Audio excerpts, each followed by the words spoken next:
How you doing, guys? And welcome to another episode of Finalysis. Now, last night I rewatched the Benn and Eubank one because I wanted to get a bit of an overview on how that fight actually went, because I've heard a lot of boxing fans, a lot of Eubank fans saying that Conor Benn was schooled and it was an easy fight for Eubank. But when I've watched that fight back, I've had it closer than I thought originally. I know the judges gave it 4 rounds to Eubank, and I think that is kind of fair, to be honest with you. I thought Eubank came on strong in the last couple of rounds, and I think it was round 3 and round 9, Benn had some really good rounds. In the third round, he rocked Eubank in that third round, and then hurt him again in the 9th. It was a close fight and it was a good fight. I think the whole atmosphere of that first fight, it was just electric. From the ring walks, when they both came in, they walked in with their fathers, to the actual fight itself. Everything was on point. And can we top that one again? I don't know if we can top that, but I think this fight can be equally as good, but different. Now, I've noticed in the face-off and in the press conference, Conor Benn's a lot more subdued and he presents as a lot calmer.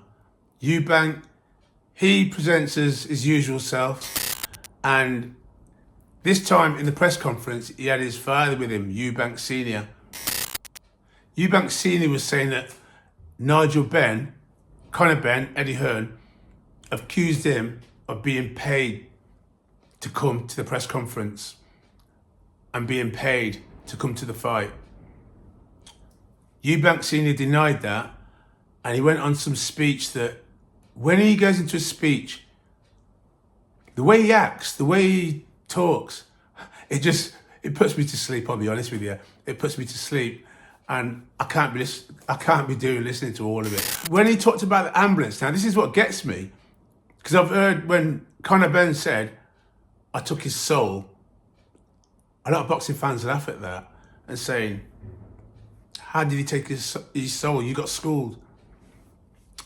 What happened was, if you listen to Chris Eubanks, now this is a case whether you believe Eubanks Sr. or you don't, but he said people don't understand. When he was in the ambulance with Junior, it was touch and go. It could have been life-threatening. He was seriously hurt going into the ambulance, and the delays didn't help. But yet, if you listen to Chris, he'll tell you that he went there and it was something to do with his toenail and just a routine checkup. So I don't know which one is it. And if Eubank can lie on that, he can lie on anything.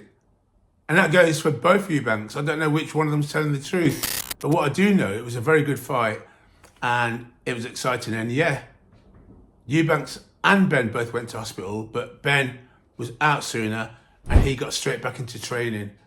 So I don't know which to believe, whether Eubank was in hospital for seriously hurt or not.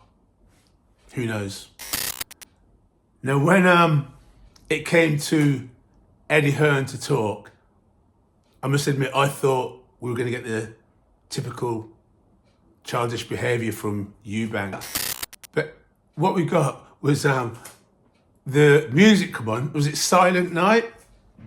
Which was appropriate for what Eddie did next. He pulled out cue cards and he didn't speak. And I think really, before Eubank knew what was going on, the music was, because he said he'd wait for the music to finish. The music was playing. Eddie was bringing out the cue cards.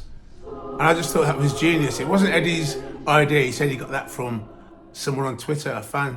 I got to admit, it was good and it was entertaining and it worked. I think one of the highlights of the press conference as well is when they did the face-off.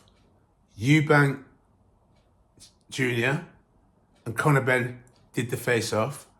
While they were doing their face-off, Eubank Sr. walked across, stepped towards Nigel Benn. Nigel Benn, being the person he is, he walked up. Then next minute, the two of them were facing off. And then Nigel Benn patted the gesture, patted his hand, and they hugged. And it was all in good spirits. They didn't really make it last. And it was just a nice touch to the whole press conference, which wasn't as lively as previous press conferences. But yeah, it was a quiet press conference and entertaining to a degree. It was all right. Now, the predictions. Who is going to win? I don't think with this fight, it's a clear-cut, easy prediction of who's going to win. In the first fight, Conor Benn, very emotional. He come out swinging, used up a hell of a lot of energy, absorbed a lot of jabs from Eubank. He just expended way too much energy than he needed to. And in the later rounds, that showed. But having said that, he proved himself worthy at that weight against Eubank, and he did really well. And I think if he just refines his tactics and he says he's going to come in less emotional. Now, I think a lot of people think when he says he's going to come in less emotional and more strategic, that he's going to be taking his time and slow down. But I don't think he means that. I think he just means he's not going to come in wild. He's going to stick to the conventional jabs and the movements. But I think what he's got in his favour is speed. He's very fast, and he has good head movements. Yes, Eubank's had a very good jab.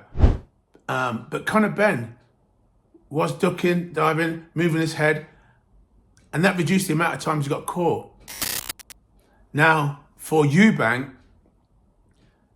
I think the thing with him is he's got Bermat this time in the corner. So I think Bermat will come out and give him a strategic plan. And I heard Eubank say in an interview that when Conor fights, he ducks low. So I think the uppercut is going to be a key strategy in that plan. I think they're going to stick to the jab, but I think it's going to be movement as well, so that he's not on the spot. We've got Ben, he's the younger of the two, and I think he's going to have more energy this time round. I don't think he's going to waste energy, and he's already shown that he can hurt Eubank. Eubank, I think he's going to fight in favour of sticking to the jab, using the uppercut, using the ring, but not running at all, because he's a warrior, he's going to fight.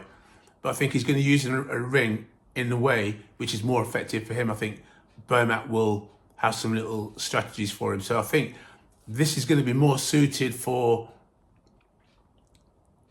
his age, the way Bermat's going to train him, so that he's not running out of energy, so that he's got more energy at the end. But then, having said that, I think Ben is going to try and fight so that he's got more energy at the end. So who's going to win in this fight? It's going to be a close fight, I think. And I won't say that just because nobody got knocked out in that first fight, I won't say that's not going to happen, because that can happen. Both men have been on the floor. Eubank, he was knocked down by Liam Smith. I know there was an elbow involved previously. And Ben, he got knocked down in one of his early fights. So, who's going to win this fight? It's a hard one. I'm not sure who's going to win it. I think if Ben has his tactics right, less emotional, I think he can win this. And I'm going to go with Conor Benn. Anyway, guys, as I always say, if you like the video, don't forget to like, share, and subscribe. Peace. I'm out of here.